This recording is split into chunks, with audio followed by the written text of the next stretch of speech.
Power TV ವಿಶೇಷ ಕಾರ್ಯಕ್ರಮಕ್ಕೆ ಸ್ವಾಗತ. ನಾನು ದೀಪಿಕಾ. ಆಗಸ್ಟ್ 1 ಕೊತ್ತಲವಾಡಿ ಸಿನಿಮಾ ರಾಜ್ಯಾದ್ಯಂತ ಬಿಡುಗಡೆಯಾಗ್ತಾ ಇದೆ. ಅದಕ್ಕೆ ಸಕಲ ತಯಾರಿಯನ್ನ ಚಿತ್ರತಂಡ ಮಾಡಿಕೊಂಡಿದೆ. ಸದ್ಯಕ್ಕೆ ಚಾಮರಾಜನಗರ ಜಿಲ್ಲೆಯ ಕೊತ್ತಲವಾಡಿಗೆ ಬಂದು ನಾವು ಸೇರ್ಕೊಂಡಿದ್ದೀವಿ. ಕೊತ್ತಲವಾಡಿ ಸೆಟಪ್ ಅಲ್ಲೇ ನಾವಿದ್ದೀವಿ. ಅವ್ರನ್ನ ಮಾತಾಡಿಸುವಂತಹ ಪ್ರಯತ್ನವನ್ನ ನಾವು ಮಾಡೋಣ. ಮೊದಲಿಗೆ ಚಿತ್ರದ ಹೀರೋಯಿನ್ ಕಾವ್ಯ ಅವ್ರು ನಮ್ಮ ಜೊತೆಗಿದ್ದಾರೆ. Hi, welcome to the show. Hello, thank you so much. ಇನ್ನು ಚಿತ್ರದ ನಾಯಕ ಪೃಥ್ವಿ ಅಂಬರ್ ಅವರು ಕೂಡ ನಮ್ಮ ಜೊತೆಗಿದ್ದಾರೆ. Hi Prithvi, welcome to the show. Thank you. ಇನ್ನು ಚಿತ್ರದ ನಿರ್ಮಾಪಕರಾದಂತಹ ಪುಷ್ಪ ಅವರು ಕೂಡ ನಮ್ಮ ಜೊತೆಗಿದ್ದಾರೆ. Hi madam, welcome to the show. ಇನ್ನು ಚಿತ್ರದ ಇನ್ನೊಬ್ಬ ಪಾತ್ರಧಾರಿ ನಮ್ಮ ಜೊತೆಗಿದ್ದಾರೆ. ಅವರು ಕಡಿಮೆ ನಮ್ಮ ಇಂಟರ್ವ್ಯೂಗಳಲ್ಲೆಲ್ಲ ಕಾಣಿಸ್ಕೊಳ್ಳುವಂಥದ್ದು ಗೋಪಾಲ್ ದೇಶಪಾಂಡೆ ಅವರು. Hi sir, welcome to the show.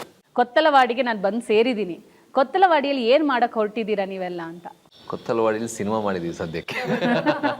ಯಾವ ಥರ ಸಿನಿಮಾ? ಯಾಕಂದರೆ ಟೀಸರ್ 1 ಮಿಲಿಯನ್ ರೀಚ್ ಆಗಿದೆ. ಆ 1 ಮಿಲಿಯನ್ ಪ್ರೇಕ್ಷಕರಿಗೆ ಒಂದು ಕ್ಯೂರಿಯಾಸಿಟಿ ಇದೆ, ಹೆಂಗಿರುತ್ತೆ, ಏನು ಸಿನಿಮಾ? ಟೀಸರ್ ನೋಡಿದ ಮೇಲೆ ಏನೋ ಇದೆ ಅನ್ನುವಂಥ ಪ್ರಶ್ನೆ. ಆ ಏನೋ ಇದೆ ಅನ್ನೋ ಪ್ರಶ್ನೆಗೆ ಉತ್ತರ ಕೊಡೋದಾದ್ರೆ ಖಂಡಿತ ಟೀಸರ್ ಕೆಲಸನೇ ಅದು. ಏನೋ ಇದೆ ಅಂತ ಜನರಲ್ಲಿ ಒಂದು ಸ್ವಲ್ಪ ಒಂದು ವೈಬನ್ನು ಮೂಡಿಸುವಂಥದ್ದು. ಎಕ್ಸ್ಕ್ಲೂಸಿವ್ಲಿ ಕೊತ್ತಲವಾಡಿಂದ ರಿಯಲ್ ಸ್ಟೋರಿ ಅಲ್ಲದೆ ಇದ್ರೂ ಕೂಡ ಒಂದಷ್ಟು ರಿಯಲ್ ಇನ್ಸಿಡೆಂಟ್ಸನ್ನು ಇಟ್ಕೊಂಡು ನಮ್ಮ ನಿರ್ದೇಶಕರು ಹೆಣ್ದಿರುವಂಥ ಸ್ಟೋರಿ ಇದು. ಎಲ್ಲ ಎಲಿಮೆಂಟ್ಸ್ ಇದೆ.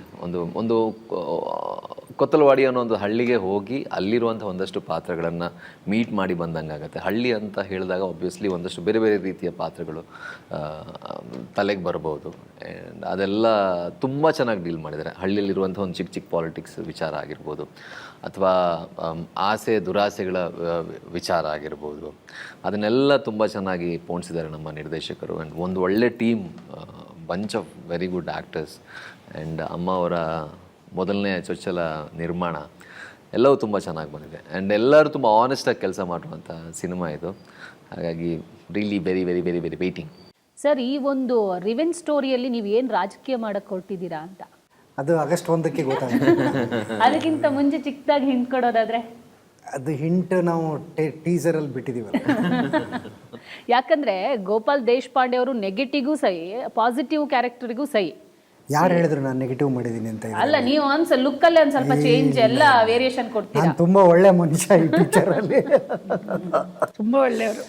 ಇವ್ರ ಥರದವ್ರು ಹಳ್ಳಿಗೆ ಒಂದು 10 ಜನ ಇದ್ರೆ ಹಳ್ಳಿ ಉದ್ದಾರ. ಹಳ್ಳಿ ಒಂದು 10 ಜನ ಇರ್ಬೇಕು ಇವ್ರು ಅಂತಾರೆ. ಕಾವ್ಯ, ನಿಮಗೆ ಫಾರ್ ದ ಫಸ್ಟ್ ಟೈಮ್ ಬೆಳ್ಳಿ ತೆರೆಯಲ್ಲಿ ಅಥವಾ ಬಿಗ್ ಸ್ಕ್ರೀನಲ್ಲಿ ಕಾಣಕ್ಕೆ ಸಿಗುವಂಥ ಒಂದು ಆಪರ್ಚುನಿಟಿ, ಅದು ಒಂದು ಒಳ್ಳೆ ಪ್ರೊಡಕ್ಷನ್ ಹೌಸಿಂದ ನೀವು ಇಂಟ್ರೊಡ್ಯೂಸ್ ಆಗ್ತಾ ಇರುವಂಥದ್ದು ಎಷ್ಟು ಖುಷಿ ಕೊಡ್ತಾ ಇದೆ ಅಂತ? ತುಂಬ ಖುಷಿ ಕೊಡ್ತಾ ಇದೆ. ಯಾರಿಗೆ ತಾನೇ ಖುಷಿ ಆಗಲ್ಲ? First on screen, I mean big ಸ್ಕ್ರೀನಲ್ಲಿ ಇಂಥ ಒಳ್ಳೆ ಪ್ರೊಡಕ್ಷನ್ನಲ್ಲಿ ಲಾಂಚ್ ಆಗ್ತಾ ಇರೋದು. ಆ್ಯಂಡ್ ವೆರಿ ಟ್ಯಾಲೆಂಟೆಡ್ ಆ್ಯಕ್ಟರ್ಸ್ ಜೊತೆ ವರ್ಕ್ ಮಾಡಿರೋ ಖುಷಿ ತುಂಬ ಇದೆ. ಬೇಜಾರಾಗಿದೆಯಾ? ಡಿ ಗ್ಲಾಮರ್ ಕೊಟ್ಟಿದ್ದಾರೆ, ಮೇಕಪ್ ಹಾಕ್ಸಿಲ್ಲ, ಡೈರೆಕ್ಟರ್ ಮೇಲೆ ಏನೋ ಸಿಟ್ಟಿದ್ಯಾ? ಜಗಳ ಮಾಡಿದ್ದೀನಿ, ಕೇಳಿದ್ದೀನಿ, ಸರ್ ಒಂದು ಸ್ವಲ್ಪ ಲಿಪ್ಸ್ಟಿಕ್ ಹಾಕ್ಕೊತೀನಿ ಅಂತ. ಒಂದು ಸ್ವಲ್ಪ ಹಾಕೊಂಡು ಹೋದ್ರು ಗೊತ್ತಾಗ್ತಿತ್ತು ಅವರಿಗೆ. ತೆಗೆದ್ಬಿಡಿ ಅಂತ ಹೇಳ್ತಿದ್ರು.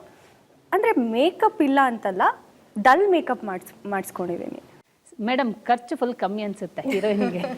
ಇರ್ಬೋದು, ನಂಗೆ ಗೊತ್ತಾಗಿಲ್ಲ. ಬಜೆಟ್ ನೋಡ್ತೀನಿ, ಇನ್ನೂ ನೋಡಿಲ್ಲ, ಚೆಕ್ ಮಾಡ್ತೀನಿ ಯಾವ್ಯಾವಕ್ಕೆ ಮೇಕಪ್ಗೆ ಏನು ಖರ್ಚೇ ಆಗಿಲ್ವಾ ಅಂತ. ಇವ್ರೊಬ್ರಿಗಿಲ್ಲ ಅಂದ್ರೆ ಇಲ್ದಂಗೆ ಆಗಲ್ವಲ್ಲ, ಬೇರೆ ಎಲ್ಲ ಬೇಕು. ಎಲ್ಲರೂ ಇವ್ರನ್ನೂ ಸ್ವಲ್ಪ ಬ್ಲ್ಯಾಕ್ ಮಾಡಿದ್ದಾರೆ, ಪೃಥ್ವಿ ಅವ್ರನ್ನೂ ಬ್ಲ್ಯಾಕ್ ಮಾಡಿದ್ದಾರೆ. ಅದು ಶೂಟಿಂಗ್ ಹೋಗ್ತಾ ರಿಯಲ್ ಆಗೇ ಟ್ಯಾನ್ ಆಗಿಬಿಟ್ವಿ ಎಲ್ಲರೂ. ಬಟ್ ಇನಿಷಿಯಲಲ್ಲಿ ಸ್ವಲ್ಪ ಡಲ್ ಮಾಡಿದ್ದಾರೆ. ಮೇಡಮ್, ಸದ್ದಿಲ್ಲದೆ ಪ್ರೊಡಕ್ಷನ್ ಹೌಸನ್ನು ಶುರು ಮಾಡಿಕೊಂಡು ಸದ್ದಿಲ್ಲದೆ ಅನೌನ್ಸ್ ಮಾಡಿಬಿಟ್ರಿ ಒಂದು ದಿವಸ. ಆ ಶಾಕ್ ಯಾಕೆ ಕೊಟ್ರಿ? ಏನಿಲ್ಲ, ಯಾಕಂದರೆ ಕೆಲಸ ಮಾಡೋಕ್ಕೆ ಬಿಡಲಿ ಅಂತ ಅಷ್ಟೇ, ಬೇರೆ ಏನಿಲ್ಲ. ಸಿಂಪಲ್ಲು ಕೆಲಸ ಮಾಡಾದ್ಮೇಲೆ ನಾವೇ ಬಂದ್ವಲ್ಲ ಸುದ್ದಿ ಮಾಡಿಕೊಂಡು. ನಾವೇ ನಿಮ್ಮನ್ನೆಲ್ಲ ಕರೆದು ಎಲ್ಲರೂ ಕೇಳ್ತಾರೆ ತೆಲುಗು ತಮಿಳೆಲ್ಲ ಯಾಕೆ ಕರೆದ್ರಿ ಅಂತ. ನಾವು ಅವ್ರನ್ನೆಲ್ಲ ಕರೆದು ನಮ್ಮಿಂದ ಒಂದು ಪ್ರೊಡಕ್ಷನ್ ಸ್ಟಾರ್ಟ್ ಆಗಿದೆ, ನೆಕ್ಸ್ಟು ನಮ್ಮಲ್ಲಿ ಒಂದಿದೆ, ನಾವು ಸಿನಿಮಾ ಮಾಡ್ತೀವಿ ಅಂತ ಹೇಳೋಕ್ಕೋಸ್ಕರ ಕರೆದಿದ್ದು. ಇದರಲ್ಲಿ 3-4 ಭಾಷೆ ಮಾಡ್ತಿದ್ದೀವಿ ಅಂತ ಕೆಲವರು ತಪ್ಪಿರಿ. ಭಾಷೆ ಒಂದು ಮಾಡಿದ್ದೀವಿ. ನಮ್ಮ ಕನ್ನಡ ಜನ ಇಷ್ಟಪಟ್ಟರೆ ಇದನ್ನು ನಾವು ಮುಂದೆ ತೆಲುಗು ತಮಿಳು ಮಲಯಾಳಿ ಇಷ್ಟಕ್ಕೆ ಪ್ಲ್ಯಾನ್ ಮಾಡ್ಕೊಂಡು ಶೂಟ್ ಮಾಡಿದ್ದೀವಿ. ಬಟ್ ಫಸ್ಟು ನಮ್ಮ ಕನ್ನಡ ಆಡಿಯನ್ಸ್ ಒಪ್ಕೊಂಡ್ರೆ ಆಮೇಲೆ ಮುಂದಿನ ಕೆಲಸ. ಒಪ್ಕೊಳ್ಳಿಲ್ಲ, ಇಲ್ಲೇ ನಮಗೆ ರಿಜೆಕ್ಟ್ ಮಾಡಿದ್ಮೇಲೆ ಬೇರೆಯವ್ರನ್ನ ನಾವು ನೋಡೋ ಅವಶ್ಯಕತೆ ಇಲ್ಲ. ನಮ್ಮಲ್ಲಿ ಕನ್ನಡಿಗರು ಭಾಳ ಬುದ್ಧಿವಂತರು, ನಮ್ಮ ಆಡಿಯನ್ಸು ತುಂಬ ಬುದ್ಧಿವಂತರು. ಅವ್ರಿಗೆ ಅವ್ರಿಗಿನ್ನ ಬುದ್ಧಿ ಇದೆ, ಜಡ್ಜ್ ಮಾಡ್ತಾರೆ, ಅವ್ರಿಗೆ ಗೊತ್ತು. ಎಲ್ಲ ಕಾಲದಲ್ಲೂ ಎಲ್ಲ ಯೂತ್ಸು ಅಷ್ಟೇ ಹುಷಾರಿದ್ದಾರೆ. ಹಂಗಾಗಿ ಫಸ್ಟು ನಾವು ಕನ್ನಡಕ್ಕೆ ಪ್ರಿಫರೆನ್ಸು. ಆರ್ಟಿಸ್ಟ್ ಸೆಲೆಕ್ಷನಲ್ಲಿ ಸತಾಯಿಸಿದ್ದು ಸ್ವಲ್ಪ ಗೋಪಾಲ್ ದೇಶಪಾಂಡೆ ಅನ್ಸುತ್ತೆ. ಹೌದೌದು, ಅದು ಹೇಳಿದ್ದೀವಲ್ಲ ನಿಮಗೆ. ಯಾವ ಥರ ಅಂದರೆ ಮುಂಜಾಗ್ರತೆ. ಇವಾಗ ಎಲ್ಲ ಕಡೆ ಕಮಿಟ್ ಆಗೋದು, ಆಮೇಲೆ ಅವ್ರಿಗೆ ನಮ್ಮಿಂದ ತೊಂದರೆ ಆಗೋದು, ಆಮೇಲೆ ಅವ್ರು ಮೇಜರ್ ಇವತ್ತು ಹೇಳಿದ್ರು ಒಂದು ಕ್ಯಾರೆಕ್ಟ್ರನ್ನ ನಾನು ಮಾಡ್ಬೋದಾ ಅಂತ ನನಗೆ ಯೋಚಿಸ್ತಿದ್ದೆ. ಆಮೇಲೆ ಅದಕ್ಕೆ ಡೈರೆಕ್ಟ್ರನ್ನ ಬನ್ನಿ ಏನೋ ತಪ್ಪು ತಿಳ್ಕೊಬೇಡಿ, ಮಾಡೋಣ ಅಂತೆಲ್ಲ ಹೇಳಿದ್ದು ಅದಕ್ಕೆ ಅಂತ ಇದ್ದೆ. ಅದು ನನಗೆ ಬಂದಿರಲಿಲ್ಲ ತಲೆಗೆ. ಇವರೇನಪ್ಪ ದುಡ್ಡು ಕೊಡ್ತೀವಿ ಬನ್ನಿ ಅಡ್ವಾನ್ಸ್ ತಗೊಳ್ಳಿ ಅಂದರೆ ಇದನ್ನು ಈ ಥರನೇ ನಾವು ಇಂಡಸ್ಟ್ರಿ ಫುಲ್ ಬಿಸಿ ಮೇಡಮ್. ಅದೇ ಗೊತ್ತಿಲ್ಲ ನನಗೆ. ನಾನು ಅವ್ರನ್ನ ಸರಿ ನಮ್ಮ ಮನೇಲಿ ನಮ್ಮ ನಂದಿನಿ ಮನೆಯಲ್ಲಿ ಫಸ್ಟ್ ಇದ್ದರು ಗೊತ್ತಿತ್ತು, ಆದರೆ ಸಿನಿಮಾ ಪರಿಚಯ ಇಲ್ಲ ಅವ್ರು ನನಗೆ. ಅಂದರೆ ಅವರು ಅಚ್ಯುತೆಲ್ಲ ತುಂಬ ಕ್ಲೋಸ್ ಅಲ್ಲ. ಅಚ್ಯುತ್ ಅವ್ರ ಜೊತೆ ಇದ್ದಾಗ ಒಂದು 2 ಸತಿ ನೋಡಿದ್ದೆ, ಮಾತುಕತೆ ಇಲ್ಲ ಅವ್ರ ಜೊತೆ. ಹಂಗಾಗಿ ಅವರು ಇಷ್ಟು ಒಳ್ಳೆ ಆರ್ಟಿಸ್ಟು ಅನ್ನೋದು ನನಗೆ ಗೊತ್ತಿಲ್ಲ. ನಿಮ್ಮನ್ನು ಮೆಚ್ಚಬೇಕು. ಯಾಕೆ ಹೇಳಿ, ನಾನು ಇಷ್ಟು ವರ್ಷದಲ್ಲಿ ನಡೆಸ್ತಿರುವಂಥ ಇಂಟರ್ವ್ಯೂಲ್ಲಿ for the first time Gopal Deshpande ಅವರು ಕೂತಿರೋದು. ಇಲ್ಲ, ಅವ್ರಿಗೂ ನಮ್ಮ ಸಿನಿಮಾ ಮೇಲೆ ನಂಬಿಕೆ ಬಂದಿದೆ. ಯಾಕೆಂದ್ರೆ ಅವರು ನಮಗೇನು ಕಡಿಮೆ ಮಾಡಿಲ್ಲ. ಅದೇ ಅವ್ರಿಗೆ ಅಲ್ಲಿ ಹಂಗಂತ ಬೇರೆಯವ್ರು ಕಡಿಮೆ ಮಾಡಿದ್ದಾರೆ ಅಂತಲ್ಲ. ಹಂಗಲ್ಲ, ಹೊಸಬ್ರಾದ್ರೂ ಬಂದವ್ರೆ ಅಂದರೆ ಅವ್ರು ಬರುವಾಗ ಗೊಂದಲದಲ್ಲೇ ಬಂದರು. ಅವರು ನಮ್ಮ ಕಾರ್ತಿಕ್ ಮಾಡ್ತಾಯಿದ್ರು, ನಮ್ಮ KRG ಕಾರ್ತಿಕ್ ಇದಾನಲ್ಲ, ಅವ್ರದ್ದು ಒಂದಷ್ಟು ಕಮಿಟ್ಮೆಂಟ್ ಇದೆ. ಅವ್ರ ಹತ್ರ ಹೇಳಿದ್ರಂತೆ, ಸರ್ ಅವರು ದೊಡ್ಡ ಬ್ಯಾನರು ನಮಗೆ ಕೆಲಸ ಕೊಟ್ಟವ್ರೆ, ಊಟ ಕೊಟ್ಟವ್ರೆ, ಅವ್ರನ್ನ ಬಿಟ್ಟು ನನಗೆ ಕಮಿಟಾಗಿ ಕೆಲಸ ಗೊಂದಲ ಮಾಡ್ಕೊಳಕ್ಕೆ ಇಷ್ಟ ಇಲ್ಲ, ನೋಡ್ತೀನಿ ಸರ್ ಮಾಡಿ ಸರ್ ನೀವು ಪರವಾಗಿಲ್ಲ. ಇವರಿಂದ ನಾವು ಒಂದಷ್ಟು ದಿನ ಮುಂದಕ್ಕೆ ಹೋದ್ವಿ ಅನಿಸುತ್ತೆ. ಅವಾಗ ನನಗೆ ನಿಜವಾಗ್ಲೂ ಏನು ಅನ್ನಿಸಿದೇನು, ಇವ್ರೇನೋ ಒಬ್ಬರೇನ ಯಾಕೆ ಇವ್ರನ್ನೇ ಬೇಕು ಅಂತಾರೆ. ದುಡ್ಡು ತಗೊಂಡ್ರೆ ಕಮಿಟ್ಮೆಂಟ್ ಪಕ್ಕ. ಇವರು ಬೇಡ ತಗೋತೀನಿ ಎಷ್ಟು ಸರಿ ಅಂದರೆ ಅಟ್ಲೀಸ್ಟ್ ಒಂದು ತಿಂಗಳು ಕೇಳಿದ್ದೀನಿ, ಏನ್ರಿ ಅವ್ರು ಏನಾದ್ರು ದುಡ್ಡು ಬೇಕು ಇಲ್ಲ ಅಮ್ಮ ತಗೋತೀನಿ ಅಂದ್ರೆ ನನಗೆ ಇದ್ರಲ್ಲೂ ಯಾವ ಥರ ಯಾರಾದರೂ ನಾವು ಯಾಮಾರಿದ್ದೀವ. ಆಮೇಲೆ ಕೇಳಿದೆ ಅವ್ರಿಗೆ ಇನ್ನೊಂದು ಪ್ರಾಬ್ಲಮ್ ಇರ್ಬೋದು, ಇನ್ನೇನಾದ್ರು ಬೇರೆ ಥರ ಬೇಕಾದ್ರೆ ನಾವು ಹಣ್ಣು ಗಿಣ್ಣು ಎಲ್ಲ ಇರುತ್ತಲ್ಲ ತೋಟದ್ದು, ಕ್ಯಾಶ್ ಬೇಕಾ ಕೇಳ್ರಿ ಅವ್ರಿಗೆ, ಅಕೌಂಟದ್ದು ಬೇಡ ಅದು ಕೇಳಿಸ್ದೆ ನಾನು. ಅಂದರೆ ಏನಕ್ಕೆ ಇವ್ರು ಹಿಂಗೆ ಮಾಡ್ತಾವ್ರೆ ನನಗೆ ಗೊತ್ತಾಗಬೇಕಲ್ಲ. ಅವ್ರು ಡೈರೆಕ್ಟ್ರು ಸಮಾಧಾನ ಮಾಡಿಸಿದ್ರು ನನಗೆ ಆ ಫೈನಾನ್ಸ್ ಪಕ್ಕ ಆಗಬೇಕಲ್ಲ. ನಮ್ಮದು ಹಣ್ಣು ಗಿಣ್ಣು ಸಪೋಟ ಎಲ್ಲ ಹೋಗುತ್ತಲ್ಲ, ನಮ್ಮದು ಕ್ಯಾಶಲ್ಲೂ ವ್ಯವಹಾರ ಇರುತ್ತೆ. ಹಾಗಾಗಿ ಅದು ಬೇಕಾದ್ರೂ ಕೇಳ್ರಿ, ನಮ್ಮ ತೋಟದ್ದು ಮಾವಿನ ಹಣ್ಣು ಅದು ಇದ್ರದ್ದು ಇರುತ್ತೆ ಕೊಡ್ತೀನಿ ಅಂತ. ಅಮ್ಮ ಅವ್ರು ಯಾವುದು ಬೇಡವಂತೆ ಅಂದರು. ಸರಿ ಹೋಗಪ್ಪ ಏನಾದರೂ ಮಾಡ್ಕೊಂಡೆ ಅಂತಲಾಗಿ. ಅಂದರೆ ಯಾವ ಕಾರಣಕ್ಕೂ ಅವ್ರು ಒಳ್ಳೆತನಕ್ಕೆ ನಾವು ಖುಷಿ ಪಡಿ, ಅದು ಮುಂದಾಲೋಚನೆ. ಸರ್, ಇವಾಗ ನಿಮಗೆ ಫಸ್ಟ್ ಆಫ್ ಆಲ್ ಇದು PA ಪ್ರೊಡಕ್ಷನಿಂದ ರೆಡಿ ಆಗ್ತಾ ಇರುವ ಕತೆ ಅಂತ ಗೊತ್ತಿರಲಿಲ್ಲ. ಶ್ರೀರಾಜ್ ಅವರು ಕತೆ ರೆಡಿ ಮಾಡಿದ್ದಾರೆ, ನಿಮಗೆ ಕತೆ ಹೇಳಿದ್ದಾರೆ. ಕತೆನ ಕಮಿಟ್ಮೆಂಟ್ ಕಾರಣಕ್ಕೆ ಒಪ್ಪದಿದ್ರು ಕೂಡ ಲಾಸ್ಟ್ ಮೂಮೆಂಟಲ್ಲಿ ಒಪ್ಕೊಂಡ್ರಿ, ಯಾಕೆ? ಇಲ್ಲ, ಲಾಸ್ಟ್ ಮೂಮೆಂಟಲ್ಲಿ ಒಪ್ಕೊಂಡಿದ್ದಲ್ಲ. ಅಂದರೆ ನನಗೆ ರಾಜು ಸರ್ ಜೊತೆಗಿದ್ದದ್ದು ಒಂದು ಫಸ್ಟು ನನಗೆ ಕನ್ವಿನ್ಸ್ ಆಗಬೇಕು. ಈ ಥರದ ಪಾತ್ರ ಮಾಡಿರಲಿಲ್ಲ ನಾನು. ಈ ಪಿಕ್ಚರಲ್ಲಿ ನಾನು ಬಾಬು ಅನ್ನೋ ಪಾತ್ರ ಮಾಡಿದ್ದೀನಿ. ಅವ್ರ ಕತೆ ಹೇಳಿದಾಗ ಈ ಥರದ ಕ್ಯಾರೆಕ್ಟರ್ ನನ್ನ ಕೈಲಿ ಮಾಡೋಕ್ಕಾಗುತ್ತೆ. ಯಾಕೆಂದರೆ ಅಂದರೆ ನಿಮಗೇನೇನೋ ಬರುತ್ತಲ್ಲ ಒಂದು ಪಾತ್ರ ಮಾಡಬೇಕಾದ್ರೆ, ಆ ಪಾತ್ರ ಹೇಳಿದಾಗ ಬಹುಶಃ ಇವನು 6 ಅಡಿ ಇರ್ತಾನೆ, ಎತ್ತರಕ್ಕಿರ್ಬೇಕು ಇವನು ಅಂತ ನನಗೇನೋ ಅನ್ನಿಸ್ತಾ ಇರುತ್ತೆ. ಇದು ನನ್ನ ಕೈಲಿ ಮಾಡೋಕ್ಕಾಗುತ್ತಾ ಅಂತ ನಾನು ಕನ್ವಿನ್ಸ್ ಆಗಬೇಕಲ್ಲ. ನಾನು ಕನ್ವಿನ್ಸ್ ಆದರೆ 4 ಜನರಿಗೆ ಕನ್ವಿನ್ಸ್ ಮಾಡ್ಬೋದು. ಸೊ ಫಸ್ಟ್ ನಾನು ಕನ್ವಿನ್ಸ್ ಆದ್ದು. ಆಮೇಲೆ ರಾಜ್ ಸರ್ ಜೊತೆ ಕೂತ್ಕೊಂಡು ಅವ್ರು ಸ್ಕ್ರಿಪ್ಟ್ ಕೊಟ್ಟು, ಮತ್ತು ನಂದು ಉತ್ತರ ಕರ್ನಾಟಕ, ಇದು ಮಂಡ್ಯ ಭಾಷೆ, ನಮ್ಮ ಹುಟ್ಟಿದಾಗಿನಿಂದ ಆಡಿರುವ ಭಾಷೆ ಬೇರೆ. ಈ ಭಾಷೆ ನನ್ನ ಕೈಲಿ ಆಡೋಕ್ಕಾಗುತ್ತಾ? ಎಲ್ರಿಗೂ ಇರುತ್ತೆ, ಬಹುಶಃ ಪೃಥ್ವಿಯವ್ರಿಗೂ ಇರುತ್ತೆ, ಕಾವ್ಯ ಅವ್ರಿಗೂ ಇರುತ್ತೆ ಆ ಥರದ್ದು ಇದು. ಸೊ ಆ ಕನ್ವಿನ್ಸ್ ಆದಮೇಲೆ ಮಾಡೋಣ ಸರ್ ಅಂತ ಹೇಳಿದ್ದು, ಇದು ಅಂತೇನಿಲ್ಲ. ಆಮೇಲೆ ಈ ಅಮ್ಮ ಪ್ರೊಡಕ್ಷನ್ ಮಾಡ್ತಾಯಿದ್ದಾರೆ ಅಂತ ನಮ್ಗೆ ಗೊತ್ತಾದ ತಕ್ಷಣ ಬ್ಲ್ಯಾಂಕ್ ಆಯಿತು, ಹೌದಾ ಅಂತ. ಆಮೇಲೆ ಖುಷಿ ಆಯಿತು. ಅಂದರೆ ಅವ್ರ ದೊಡ್ಡ ಗುಣ ಅಲ್ಲ, ಅಂದರೆ ಬೇರೆ ಥರದ ಪಿಕ್ಚರ್ ಮಾಡೋಣ, ಬೇರೆಯವ್ರಿಗೆ ಪಿಕ್ಚರ್ ಮಾಡೋಣ ಅನ್ನೋದು ಅವರ ಆಸೆ ಪಟ್ಟಿದ್ದರೆ ಬೇರೆಯವರಿಗೆ ಮಾಡ್ಬೋದಿತ್ತು. ಬಟ್ ಈ ಥರದ್ದೊಂದು ತಂಡ ಇಟ್ಕೊಂಡು, ಹೊಸ ನಿರ್ದೇಶಕರನ್ನ ಇಟ್ಕೊಂಡು, ಈ ಥರದ್ದೊಂದು ಕತೆ ಇಟ್ಕೊಂಡು ಒಂದು ಊರಿನ ಕತೆ ಹೇಳೋಣ ಅನ್ನುವ ಒಂದು ಆಸೆ ಇದೆಯಲ್ಲ ಅವ್ರಿಗೆ, ಅದು ಕಮೆಂಡಬಲ್. ಅದಕ್ಕೆ ಥ್ಯಾಂಕ್ಸ್ ಹೇಳಬೇಕು ಅಮ್ಮಗೆ. ಪೃಥ್ವಿ, ನೀವು ಪ್ರಯೋಗಾತ್ಮಕ ಸಿನಿಮಾಗಳಿಗೆ ಜಾಸ್ತಿ ಒತ್ತು ಕೊಡುವಂಥ ಒಂದು ನಟ. ಎಕ್ಸ್ಪರಿಮೆಂಟ್ ಮಾಡಬೇಕು ಕಥೆಯಲ್ಲಿ, ಅಂಥ ಸಿನಿಮಾಗಳಿಗೆ ಮಾತ್ರ ನೀವು ಗ್ರೀನ್ ಸಿಗ್ನಲ್ ಕೊಡೋದು. ಒಂದು ಪ್ರಯೋಗಾತ್ಮಕ ಕಥೆಯನ್ನು ಒತ್ಕೊಂಡ್ರಿ, ಇವರ ಪ್ರಯೋಗಕ್ಕೆ ನೀವೇನಂತೀರಾ ಅಂತ? ಆಬ್ವಿಯಸ್ಲಿ ನಮ್ಮ ನಿರ್ದೇಶಕರು ಒಳ್ಳೆ ಸ್ಪೈ ಏಜೆಂಟ್ ಥರ, ಅವರು ನಂಗೆ ತುಂಬ ಆತ್ಮೀಯರು. ಆದರೂ ಕೂಡ ಇಷ್ಟು ದೊಡ್ಡ ಒಂದು ಸೀಕ್ರೆಟ್, ಈಗ ಯಾರು ಫ್ರೆಂಡ್ಸ್ ಅಂತ ಹೇಳಿದ್ಮೇಲೆ ನಾವು 1-2 ದಿನ ಇಟ್ಕೋಬೋದು ಸೀಕ್ರೆಟು, ವರ್ಷಾನ್ಗಟ್ಲೆ ಸೀಕ್ರೆಟ್ ಇಟ್ಕೊಂಡು ಯಾರಿಗೂ ಗೊತ್ತಾಗ್ದಾಗೆ ಮಾಡೋದು ಅದು ಕಮೆಂಡೇಬಲ್. ಅಂದರೆ ಅಲ್ಲಿ ನನ್ನ ಹತ್ರ ಎಷ್ಟೇ ಕ್ಲೋಸ್ ಇದ್ದರೂ ಕೂಡ ನನಗೆ ಹೇಳಲಿಲ್ಲ ಅವರು. ಅದು ಅವರಲ್ಲಿರುವಂಥ ಅವರು ಅಂದರೆ ಕೊಟ್ಟಿರೋ ಮಾತನ್ನು ಉಳಿಸ್ಕೊಂಡಿರೋ ರೀತಿ ಅನ್ಕೋತೀನಿ ನಾನು. ಯಾರಿಗೂ ಗೊತ್ತಾಗಿಲ್ಲ, ನನಗೂ ದೇಶಪಾಂಡೆ ಸರ್ಗೂ ಯಾರಿಗೂ ಕೂಡ ಒಂದು ಹಿಂಟು ಇರಲಿಲ್ಲ. ಬಟ್ ಆಬ್ವಿಯಸ್ಲಿ ಶೂಟ್ ತುಂಬ ಸ್ಮೂತಾಗಿ ನಡೀತಾ ಇತ್ತು. ಹೊಸ ಪ್ರೊಡಕ್ಷನ್ ಹೌಸ್ ಆಗಿದ್ದರೂ ಕೂಡ ಒಂದು ಒಳ್ಳೆ ಪ್ರೊಡಕ್ಷನ್ ಹೌಸ್ ಜೊತೆ ಮಾಡ್ತಾ ಇದ್ದೀವಿ ಅನ್ನೋದು ಇತ್ತು. ಆ್ಯಂಡ್ ಸಿನಿಮಾ ಕತೆ ಕೇಳಿದ ದಿನದಿಂದಲೂ ಏನೋ ಒಂದು ಪಾಸಿಟಿವ್ ವೈಬ್ ಈ ಸಿನಿಮಾ ಬಗ್ಗೆ. ಮೇಡಮ್, ಚಾಮರಾಜನಗರ ಜಿಲ್ಲೆಗೂ ನಿಮಗೂ ತುಂಬ ನಂಟಿದೆ ಅನ್ಸುತ್ತೆ. ನೀವು ಅಣ್ಣವರ ದೊಡ್ಡ ಅಭಿಮಾನಿ, ಅಲ್ಲಿಂದನೇ ನೀವು ಪ್ರಮೋಷನ್ ಕೂಡ ಶುರು ಮಾಡಿದ್ದು. ಸಿನಿಮಾ ಕೂಡ ಅದೇ ಜಿಲ್ಲೆಯ ಒಂದು ಕೊತ್ಲವಾಡಿ ಅನ್ನುವಂಥ ಒಂದು ಟೈಟಲ್ ಕೂಡ ಇಟ್ಕೊಂಡಿದ್ದೀರಾ. ಎಲ್ಲ ಕೂಡ್ ಬರ್ತಾ ಇದೆ ಅನಿಸುತ್ತೆ. ಅದೇ ಆಗಿ ಬಂದಿದ್ದು. ನಾವು ಸೆಲೆಕ್ಟ್ ಮಾಡಿದ್ವಾಗ ಇದು ಗೊತ್ತಿರಲಿಲ್ಲ. ಅಂದರೆ ಚಾಮರಾಜನಗರ ಅಕ್ಕಪಕ್ಕ ಇದೆ ಅಂತ ಗೊತ್ತಿತ್ತು, ಬಟ್ ಈ ಹೆಸರು ಅಣ್ಣವ್ರ ಊರಿಗೆ ಅಂತ ನನಗೆ ಕ್ಲಾಶ್ ಆಗಿಲ್ಲ. ಬಟ್ ಅದು ಅದೇ ಹೇಳ್ತಾರಲ್ಲ ಕೂಡು ಬಂದಿದೆ ಅಂತ, ಹಂಗೆ ಆಗಿದೆ. ಒಳ್ಳೇದಲ್ವಾ, ನೋಡೋಣ. ಇವತ್ತವರೆಗೂ ಈ ಹೆಸರು ತುಂಬಾ ಒಂಥರ ಎಲ್ಲ ಕಡೆ ಇಷ್ಟ ಆಗ್ತಿದೆ ಜನಕ್ಕೆ, ತುಂಬ ಇಷ್ಟಪಟ್ಟು ಹೇಳ್ತಾರೆ. ಈಗ ನಿಮಗೆ ಸಿನಿಮಾ ನಾನೊಂದು ಪ್ರೊಡ್ಯೂಸರ್ ಆಗಬೇಕು, ಸಿನಿಮಾಕ್ಕೆ ಬಂಡವಾಳ ಹೂಡಬೇಕು ಅಂತ ಅನಿಸಿದ್ದು ಯಾವ ಟೈಮಲ್ಲಿ? ಯಾವಾಗಲೂ ಅನಿಸ್ತಿತ್ತು, ಶಕ್ತಿ ಇರಬೇಕಲ್ಲ. ಅನ್ಸೋದು ಬೇರೆ, ನಿಮಗೂ ಎಲ್ಲ ಅನಿಸುತ್ತಲ್ವಾ, ಅನಿಸುತ್ತಲ್ವ? ಈಗ ನೀವು ನಾನು ಓನರ್ ಆಗಬೇಕು, ನಾನು ಏನೋ ಮಾಡಬೇಕು, ಎಲ್ರಿಗೂ ಎಲ್ಲ ಫೀಲ್ಡಲ್ಲೂ ಅನಿಸುತ್ತೆ. ಬಟ್ ಅದಕ್ಕೆ ಟೈಮ್ ಕೂಡ ಬರಬೇಕು, ಹಣ ವ್ಯವಸ್ಥೆ ಮಾಡ್ಕೋಬೇಕು. ಆಮೇಲೆ ಎಲ್ಲದಕ್ಕೂ ಈಗ ನಾನು ಮಾಡ್ಬೋದಾ ಮಾಡಬಾರ್ದಾ, ಈಗ ನಿಂತಾಗ ಸ್ಟೆಪ್ಪು ಯಾರನ್ನೋ ಡಿಪೆಂಡಾಗಿ ಮಾಡಬಾರ್ದು.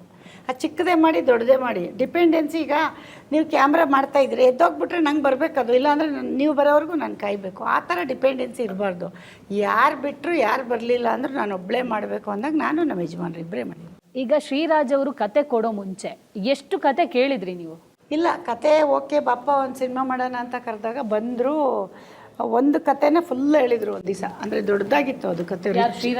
ಶ್ರೀರಾಜ್ ಅವರೇ, ಬೇರೆ ಯಾರನ್ನೂ ಕರೆದೂ ಇಲ್ಲ. ಯಾವ ಡೈರೆಕ್ಟ್ರ್ ಕಾಂಟ್ಯಾಕ್ಟ್, ನನಗೆ ತುಂಬ ಜನ ಡೈರೆಕ್ಟ್ರ್ ಗೊತ್ತು. ನಮ್ಮ ಮನೇಲಿ ಎಲ್ಲರೂ ಬಂದಾಗೆಲ್ಲ ಜೋಕ್ಸ್ ಮಾಡ್ತಾಯಿದ್ದೆ ಇಷ್ಟು ಮುಂದೆ. ಮರಿ ಕ್ಯಾಮ್ರಾಮನ್ ರೆಡಿ, ನಮ್ಮ ಪ್ರವೀಣಂಗೂ ಮಾಡ್ತಿದ್ದೆ. ರೆಡಿ ಏನಪ್ಪ, ರಾಮು ನೀನು ಅಂದ್ರಲ್ಲಿ ವಿಲನ್ ಮಾಡಬೇಕು, ಚಿಕ್ಕಣ್ಣ ನೀನು ಕಾಮಿಡಿ ಮಾಡಬೇಕು. ಆಮೇಲೆ ನಮ್ಮ ಸೂರಿ ಸರ್ ಡೈರೆಕ್ಟ್ರ್ ಅಲ್ವಾ, ಸೂರಿ ಯಾವಾಗ ರೀ ಅಮ್ಮ ಫಸ್ಟ್ ಹೀರೋ ಡೈಟ್ ತಗೊಳ್ಳಿ ಅಮ್ಮ ಅಂದರೆ ಹೀರೋ ಒಬ್ಬರೇ ಏನ್ರಿ, ನಾನು ಪುನೀತ್ ತತ್ತೀನಿ, NTR ತತ್ತೀನಿ ಬನ್ನಿರಿ ರೀ ಅಂತ ಜೋಕ್ಸ್ ಮಾಡೋದು. ತತ್ತಿ ಬಿಡವ, ನೀನು ಎಷ್ಟೇ ಅಣ್ಣವ್ರ ಅಭಿಮಾನಿ ಅಲ್ವಾ ಅಂತ. ಅವನು ಸೀರಿಯಸ್ಸಾಗಿ ತೊಗೊಂಡಿಲ್ಲ ಇಷ್ಟು, ಏನೋ ನಮ್ಮ ಅಮ್ಮ ಜೋಕ್ಸ್ ಮಾಡ್ತಾರೆ ಅಂತ. ಆ ಥರ ಯಾವಾಗಲೂ ಹೇಳ್ತಾಯಿದ್ದೆ. ನಮಗೆ ನಮ್ಮ ಮನೇಲಿ ಒಬ್ಬ ಕೆಲಸ ಮಾಡ್ತಾನೆ ಸ್ಯಾಂಡಿ ಅಂತ, ಅವ್ನು ನಮ್ಮ ಫ್ರೆಂಡು ಕೂಡ, ಅವ್ನ ಕ್ಲಾಸ್ಮೇಟ್ ಕೂಡ ಜೊತೆಲೇ ಇರ್ತಾನೆ. ಅವನಿಗೆಲ್ಲ ಏನೋ ಇನ್ನೂ ಸಪ್ರೇಟ್ ಕ್ಯಾಮ್ರಾಮನ್ ಆಗಲಿಲ್ಲನೋ, ನನ್ನ ಪಿಕ್ಚರ್ಗೆ ಯಾರು ಮತ್ತೆ ಅಂತೆಲ್ಲ ರೇಗಿಸ್ತಿದ್ದೆ. ಬಟ್ ಅಷ್ಟು ಗೊತ್ತಿತ್ತು ಯಶಿಗೆ, ಬರೀ ಬಾಯಲ್ಲಿ ಮಾತಾಡುತ್ತೆ ನಮ್ಮ ಅಮ್ಮ, ಕೈಲಿ ಏನು ಮಾಡುತ್ತೆ ಅನ್ನೋದು ಅವನಿಗಿತ್ತು. ಬಟ್ ಅವ್ನಿಗೆ ಹೇಳ್ದೆ ಮಾಡಿದ್ದು, ಹೇಳಿದರೆ ಇನ್ನೂ ತುಂಬ ಒಳ್ಳೆ ಐಡಿಯಾ ಕೊಡೋನೇನೋ. ನಂಗೆ ಯಾರು ಐಡಿಯಾ ತಗೊಂಡು ಮಾಡಿದ್ರೆ ಅದು ಅವಂದಾಗುತ್ತೆ, ನಮ್ಮದೇನು ಅಷ್ಟೇ, ಇನ್ನೇನು ಬೇರೆ ಮುಚ್ಚಿಟ್ಕೊಳ್ಳೋ ಕಾರಣವೂ ಅಷ್ಟೇ. ಅವನು ಏನೋ ಕನ್ವಿನ್ಸ್ ಮಾಡ್ಬೋದಿತ್ತೇನೋ ಬೇಡ ಅಂತ, ನೋಡೋಣ ನನಗೇನು ಬರುತ್ತೆ ಕಲ್ತ್ಕೊಳ್ಳೋಣ ಅಂತ. ಇದು ಎಲ್ಲ ಫುಲ್ ರೆಡಿಯಾಗೇ ಬಂದಿದ್ದೀವಿ. ಇರುತ್ತಲ್ಲ ಮೇಡಮ್, ಯಾರು ಹುಡ್ತಾ ಏನೂ ಕಲ್ತ್ಕೊಬರಲ್ವಲ್ಲ, ಎಲ್ಲ ಬಂದೇ ಕಲಿಯೋದಲ್ಲ, ಹಾಗೆ ಕಲಿಯೋದು ಅಷ್ಟೇ. ಪೃಥ್ವಿ, ನಿಮ್ಮ ಪಾತ್ರದ ಹೆಸರೇನು? ನೀವು ಇದರಲ್ಲಿ ಏನು ಮಾಡಕ್ಕೆ ಹೊರಟಿದ್ದೀರಾ ಸಿನಿಮಾದಲ್ಲಿ? ಪಾತ್ರದ ಹೆಸರು ಮೌನ ಅಂತ. ಏನು ಮಾಡಕ್ಕೆ ಹೊರಟಿದ್ದೀನಿ ಅಂತ ಹೇಳಿದ್ರೆ ಮತ್ತೆ ಕಷ್ಟ ಕತೆ ಹೇಳ್ದಂಗೆ. ಏನು ಮಾಡಕ್ಕೆ ಹೊರಟಿದ್ದೀನಿ ಅಂದರೆ ಕತೆ ಹೇಳ್ಬೇಕಾಗತ್ತೆ. ಬಟ್ ದೆನ್ ಅದೇ ಆಸೆ, ದುರಾಸೆ, ಅದಕ್ಕಿಂತ ಇನ್ನು ಮೇಲೆ ಹೋದಾಗ ಏನೆಲ್ಲ ಸಮಸ್ಯೆಗಳು ಆಗ್ಬೋದು ಅನ್ನೋದೇ ಒಂದು, ಅದು ಜಸ್ಟ್ ಒಂದು ಥೀಮ್ ಅಂತ ಹೇಳ್ಬೋದು. ಒಳ್ಳೆ ಆ್ಯಕ್ಷನ್ ಇದೆ. ಆ್ಯಂಡ್ ಅದೇ ನಾವು ಶೂಟ್ ಮಾಡಿರುವಂಥ ಪ್ಲೇಸಸ್ ಅಷ್ಟು ಅದ್ಭುತವಾಗಿದೆ. ಕೊತ್ತಳ್ವಾಡಿ ಬಗ್ಗೆ ಹೇಳೋದಾದರೆ ಆ ಹಳ್ಳಿನೇ ಒಂಥರ ಬೇರೆಯೇ ಒಂದು ವೈಬ್ ಕೊಡುವಂಥ ಹಳ್ಳಿ ಅದು. ನಾವು ಪ್ರತಿದಿನ ಶೂಟ್ಗೆ ಹೋದಾಗಲೂ ನನಗೆ ಯಾಕೋ ಈ ಹಳ್ಳಿ ಒಂಥರ ಬೇರೆ ಥರ ಅನಿಸ್ತಾ ಇತ್ತಲ್ಲ ಅಂತ ಅನಿಸ್ತಾ ಇತ್ತು. ಶೂಟಿಗೆ ಹೋದಾಗ ಎಲ್ಲಿ ಹೋಗ್ತಾಯಿದ್ವಿ, ಕೊತ್ತಲವಾಡಿ ಹೋಗ್ತಾ ಇದೀವಿ ಅಂತ ಹೇಳ್ತಾ ಇದ್ವಿ. ನಮ್ಗೆ ಸಿನಿಮಾ ಹೆಸರು ಅದೇ ಆಗುತ್ತೆ ಅನ್ನೋದು ಕೂಡ ನಮಗೆ ಗೊತ್ತಿರಲಿಲ್ಲ. ಬೇರೆ ವರ್ಲ್ಡಿಗೆ ಕರ್ಕೊಂಡು ಹೋಗುತ್ತೆ ಅದು ಖಂಡಿತವಾಗ್ಲೂ ಈ ಸಿನಿಮಾ. ಸರ್, ಈಗ ನಿಮ್ಮಿಬ್ಬರ ಕೆಮಿಸ್ಟ್ರಿ ಯಾವ ಥರ ವರ್ಕೌಟ್ ಆಗುತ್ತೆ? ಹೀರೋ ಹೀರೋಯಿನ್ ನಾನು ಕೇಳ್ತೀನಿ, ನಿಮ್ಮಿಬ್ಬರ ಕೆಮಿಸ್ಟ್ರಿ. ಅವರೇ ಸೆಕೆಂಡ್ ಹೀರೋಯಿನ್, ನಾನೇ ಫಸ್ಟ್ ಹೀರೋಯಿನ್ ಅವರಿಗೆ. ಯಾಕಂದ್ರೆ ಆಕ್ಚುಲಿ ಹೀರೋ ಹೀರೋಯಿನ್ಗಿನ್ನ ಅವರಿಬ್ಬರದೇ ಜಾಸ್ತಿ ಅದೇ ಅವರಿಗೆ ಆಕ್ಚುಲಿ ತುಂಬಾ ಬೇಜಾರಾಗಿರೋ. ಬೇಜಾರೇನಿಲ್ಲ. ಮೊದಲ ಸಿನಿಮಾ, ಮೊದಲ ಹಾಡು ಹಿಟ್ಟು, ಹೆಂಗ್ ಅನಿಸುತ್ತೆ? ಹಾಡು ಕೇಳೋದಕ್ಕಿಂತ ನನ್ನನ್ನು ನಾನು ನೋಡ್ಕೊತಾ ಇದ್ದೆ, ಹೇಗೆ ಬಂದಿದೆ, ಯಾವ ಫ್ರೇಮಲ್ಲಿ ಎಷ್ಟು ಬ್ಲ್ಯಾಕ್ ಮಾಡಿದ್ದಾರೆ, ನನ್ನನ್ನು ಎಷ್ಟು ಡಲ್ ಮಾಡಿದ್ದಾರೆ, ಅದನ್ನೇ ಜಾಸ್ತಿ ಕಾನ್ಸಂಟ್ರೇಟ್ ಮಾಡ್ತಾ ಇದ್ದೆ. ಬಟ್ ಹೊರಗಡೆ ಎಲ್ಲರೂ ಚೆನ್ನಾಗಿ ಕಾಣಿಸ್ತಿದ್ಯಾ ಅಂತ ಹೇಳಿದಾಗ ಅದನ್ನು ನಾನು ತೊಗೊಳಕ್ಕೆ ಆಗ್ತಿರ್ಲಿಲ್ಲ. ಸುಮ್ಮನೆ ಹೇಳ್ತಿದ್ದಾರೆ ಇವರು ಅಥವಾ ನನ್ನನ್ನು ರೇಗ್ಸಕ್ಕೆ ಹೇಳ್ತಿದ್ದಾರೆ, ಆ ಥರನೇ ತೊಗೊಂಡೆ. ಅದನ್ನು ಕಾಂಪ್ಲಿಮೆಂಟಾಗಿ ತೊಗೊಳಕ್ಕೆ ಆಗಲಿಲ್ಲ. ಸೊ ಅದು ಕ್ಯಾರೆಕ್ಟ್ರಾಗಿ ಆಡಿಯನ್ಸ್ಗೆ ಇಷ್ಟ ಆಗಿದೆ ಅಂದರೆ ಲುಕ್ಕು, ಹಳ್ಳಿ ಗೆಟಪ್, ಕಾಸ್ಟ್ಯೂಮ್ ಆಗಿರ್ಬೋದು, ಹಾಕ್ಬೇಕಾದ್ರೆ ಎಷ್ಟು ಖುಷಿ ಇತ್ತು? ನನಗೆ ಲಂಗ ದಾವಣಿ ಹಾಕೋದಂದ್ರೆ ತುಂಬ ಖುಷಿ. ಫಸ್ಟ್ ಸರ್ ಲಂಗ ಬ್ಲೌಸ್ ಇರುತ್ತೆ, ಲಂಗ ದಾವಣಿ ಇರುತ್ತೆ. ಲುಕ್ ಟೆಸ್ಟಲ್ಲೇ ಲಂಗ ಬ್ಲೌಸ್ ಹಾಕ್ಸಿದ್ರು. ಇದು ಚೆನ್ನಾಗಿ, ಬಿಕಾಸ್ ಇದರಲ್ಲಿ ನನಗೆ ಹಳ್ಳಿ ಅಂದರೆ ಸ್ಕೂಲ್ ಸ್ಟೂಡೆಂಟಿಂದನೂ ತೋರಿಸಿರೋದ್ರಿಂದ ಲಂಗ ಬ್ಲೌಸ್, ಆ ಟೈಮಲ್ಲಿ ಲಂಗ ಬ್ಲೌಸ್ ಹಾಕೋಣ ಅಂತ ಅಂದಾಗೆಲ್ಲ ನನಗೆ ಸಿಕ್ಕಾಪಟ್ಟೆ ಖುಷಿ ಆಗ್ತಿದೆ. ಬಟ್ ಲಂಗ ಬ್ಲೌಸ್ ಜಾಸ್ತಿ ಹಾಕ್ಸ್ಲಿಲ್ಲ, ಅದೊಂದು ಬೇಜಾರಿದೆ. ಲಂಗ ದಾವಣಿ ಮೇಲೆ ಜಾಸ್ತಿ ಹೋಗಿದೆ. ಸರ್ ನನಗೆ ಔಟ್ಫಿಟ್ಸ್ ಅಂತ ಬಂದಾಗ ಸ್ಕೂಲ್ ಯೂನಿಫಾರ್ಮಲ್ಲಿ ತೋರಿಸಿದ್ದಾರೆ, ಕುರ್ತಾದಲ್ಲಿ ತೋರಿಸಿದ್ದಾರೆ, ಲಂಗ ಬ್ಲೌಸ್, ಲಂಗ ದಾವಣಿ, ಸ್ಯಾರಿ, ಆಲ್ಮೋಸ್ಟ್ ಎಲ್ಲದರಲ್ಲೂ ತೋರಿಸ್ಬಿಟ್ಟಿದ್ದಾರೆ. ನಾವು ಸಾಕಷ್ಟು ಬೇರೆ ಬೇರೆ ಕಡೆ ನೀವು ಮಾತಾಡೋದನ್ನ ಅಬ್ಸರ್ವ್ ಮಾಡಿದಾಗ ನೇರವಾಗಿರ್ತಿತ್ತು ಮಾತು. ನಾನೆಲ್ಲ ಆ್ಯಕ್ಟ್ ಮಾಡಿರೋದು ಇವ್ರುಗಳು. ನಾನು ಹೇಳಿದ್ರೆ ಅದೇ ಥರ ಹೇಳ್ತಿದ್ದು, ಬೇರೆ ಚೇಂಜ್ ಬರಲ್ಲ ನನಗೆ. ಇವ್ರು ಹಿಂಗೆ ಹೇಳಿ ಅಂದ್ರೆ ನಾನು ಹಿಂಗೆ ಹೇಳೋದು ರೀ, ಹೋಗ್ರಿ ಅಂತಿದ್ದೆ. ಅದು ಹಂಗಲ್ಲ, ಬಟ್ ಹೇಳಿ ಚೇಂಜ್ ಮಾಡಿಸ್ದೆ. ಈಗ ಒಬ್ರಿಗೆ ಒಂಥರ ಇರುತ್ತೆ. ಈಗ ನನಗೂ ತುಂಬ ಜನ ನೆನ್ನೇನು ಫೋನ್ ಮಾಡಿಬಿಟ್ಟು, ಅಮ್ಮ ಹಂಗೆ ಹಿಂಗೆ ಅದಕ್ಕೆಲ್ಲ ತಲೆ ಕೆಡ್ಸ್ಕೊಬಾರ್ದು ನೀವು, ಹಂಗೆ ಹಿಂಗೆ ಅಂತ ಎರಡು ಥರನೂ ಹೇಳ್ತಾರೆ. ಈಗ ನೆಗೆಟಿವ್ ಹೇಳ್ತಾರೆ, ಒಳ್ಳೇದು ಹೇಳ್ತಾರೆ. ಆ ಥರದಲ್ಲಿ ಅವ್ರು ಬರೆದಿದ್ರು ಬರೆಯುವಾಗ. ನಾನು ಹೇಳಿದೆ ಇದು ಬೇಡ, ಸಮಾಜಕ್ಕೆ ಮಾಧ್ಯಮ ಆಗ್ಬೋದು, ನಮ್ಮ ಪೇಪರ್ಗಳಾಗ್ಬೋದು, ಅವೆಲ್ಲ ನಮಗೆ ನಾನೊಬ್ಳು ಒಳ್ಳೆ ಹೇಳಿರ್ಬೋದು, ಇನ್ನೂ ಅದು ಇರೋದ್ರಿಂದ ಇವತ್ತಿದು ಈ ಥರಕ್ಕೆ ಹೋಗೋಣ ಅಂತ ಅದೊಂದು ಚೇಂಜ್ ಮಾಡಿಸ್ದೆ ಅಷ್ಟೆ. ಮೇಡಮ್, ಇವಾಗ ತುಂಬಾ ಜನ ನೀವು ಕೇಳಿದಾಗ ಹೇಳ್ತಾ ಇದ್ರೆ, ಎಷ್ಟು ಜನ ಇಲ್ಲಿ ಈ ಸಿನಿಮಾಕ್ಕೆ ಎಳಿಬೇಡಿ, ಕರಿಬೇಡಿ, ಅವ್ರನ್ನ ನನ್ನ ಸಿನಿಮಾ ಇದು, ನನ್ನ ಸಿನಿಮಾಕ್ಕೆ ಅವರ ಹೆಸರು ಹೇಳಬೇಡಿ ಅಂತ. ಈ ಎಲ್ಲ ಮಾತುಗಳು ಕೇಳಬೇಕಾದ್ರೆ ಬೇಜಾರಾಗುತ್ತಾ? ಪದೇ ಪದೇ ಈ ಥರ ಕೇಳ್ತಾರೆ. ಏನಂದರೆ ನಾನು ಎಷ್ಟು ಜನ ಮುದ್ದು ಮಾಡಲ್ಲ, ಅವನ ಕೆಲ್ಸಕ್ಕೆ ನಾನು ಹೋಗಿ ಅಡ್ಡಿಪಡಿಸಲ್ಲ, ನನ್ನ ಕೆಲ್ಸಕ್ಕೆ ಅವನ್ನ ಕರೆಯಲ್ಲ. ಯಾವತ್ತು ನಮ್ಗೆ ಏನೇ ಒಂದು ಸಣ್ಣ ಪುಟ್ಟ ಕಷ್ಟ ಆದರೂ ನಾವೇ ತಗೋತೀವಿ. ಬಟ್ ಇದು ಖುಷಿ ಕೆಲಸ ನಾನು ಮಾಡಿದ್ದೀನಿ, ಯಾಕೆ ಕರೀಲಿ? ಜನಕ್ಕೆ ಅವ್ನು ಬೇಕು, ಓಕೆ. ಬಟ್ ಸಿನಿಮಾ ಗೆದ್ಮೇಲೆ ಕರೆಯೋಣ. ಸಿನಿಮಾ ಚೆನ್ನಾಗಾಗಲಿಲ್ಲ ಅಂದರೆ ಹೆಂಗೆ ಬೈತಾನೆ ಗೊತ್ತಾ?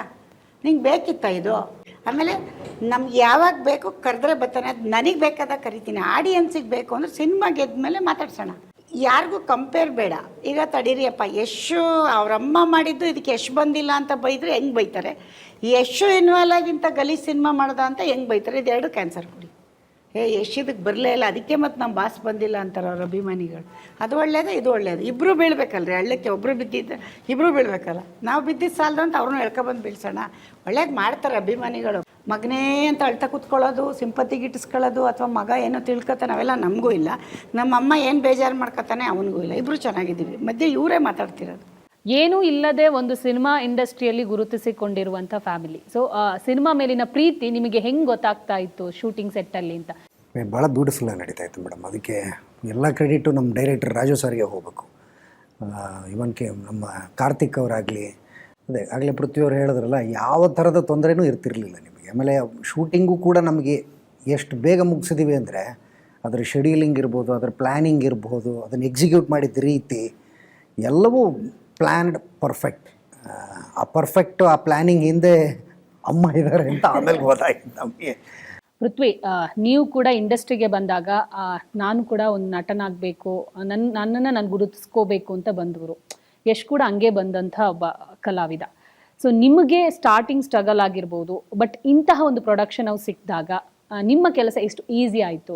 ಒಂದು ರೀತಿ ಈ ಪ್ಯಾಷನ್, ಈಗ ಎಸ್ ಸರ್ ಅವರ ಮದರ್ ಅದೆಲ್ಲ ನಾವು ಪಕ್ಕಕ್ಕಿಟ್ಟರು ಕೂಡ ಇವ್ರಿಗಿರುವಂಥ ಪ್ಯಾಷನ್ ಏನಿದೆ ಸಿನಿಮಾ ಕಡೆಗೆ, ಅದು ತುಂಬ ಮುಖ್ಯ ಅಂತ ಅನ್ಕೋತೀನಿ ನಾನು. ಅಂದರೆ ಇವರೇ ಹೇಳ್ತಾರೆ, ಆಮೇಲೆ ನಿರ್ದೇಶಕರು ಬೇಡ ಪರವಾಗಿಲ್ಲ ಸ್ವಲ್ಪ ಕಾಂಪ್ರಮೈಸ್ ಆಗೋಣ ಅಂತ ಹೇಳಿದಾಗ, ಇಲ್ಲ ಇದೇ ರೀತಿ ಬರಬೇಕು ಅನ್ನೋವಂಥ ವಿಷನ್ ಅವರಲ್ಲಿ ಇದೆ. ಒಂದು ಹಾಡಾಗಿರಲಿ, ಒಂದು ಆ್ಯಕ್ಷನ್ ಆಗಿರಲಿ, ಒಂದು ಸಿನಿಮಾ ಆಗಿರಲಿ, ಪೋಸ್ಟರ್ಸ್ ಆಗಿರಲಿ, ಅವರು ಹಾಕಿರುವಂಥ ಬಟ್ಟೆಗಳಾಗಿರಲಿ, ಎಲ್ಲದರಲ್ಲೂ ಅವ್ರದ್ದೊಂದು ಟೇಕ್ ಇದೆ. ಈ ಸಿನಿಮಾ ಇಲ್ಲಿಗೆ ರೀಚ್ ಆಗಬೇಕು, ಈ ರೀತಿ ಪ್ರಮೋಟ್ ಆಗಬೇಕು, ಎಲ್ಲದ್ರ ಬಗ್ಗೆ ಬಹಳ ಒಂದು ಒಳ್ಳೆ ವಿಷನ್ ಇಟ್ಕೊಂಡಿದ್ದಾರೆ.